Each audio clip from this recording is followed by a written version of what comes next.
Hey there, welcome back to the channel. I'm glad you're here. Today we're going to explore the word turn the volume up in depth. First, the definition. Turn the volume up means to increase the loudness of a device's sound output.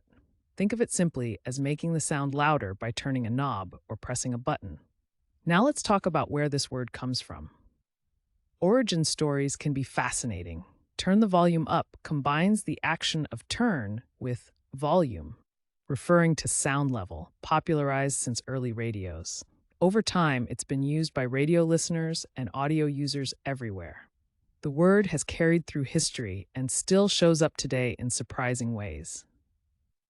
So, how do you use turn the volume up in everyday language? Let's go through some examples.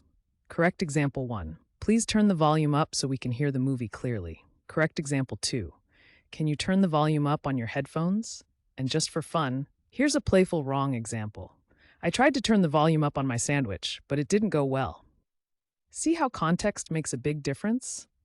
Using turn the volume up correctly helps your meaning come across clearly, while using it wrong can sound confusing or just funny. Quick recap. Turn the volume up means to increase the loudness of a device's sound output. It comes from combining the action turn with volume in audio devices, and you can use it in sentences like the ones we shared. Now, I'd love to hear from you. Try writing your own sentence with turn the volume up, down in the comments. Get creative, and if you found this helpful, make sure to hit that subscribe button and join us for more word deep dives every day.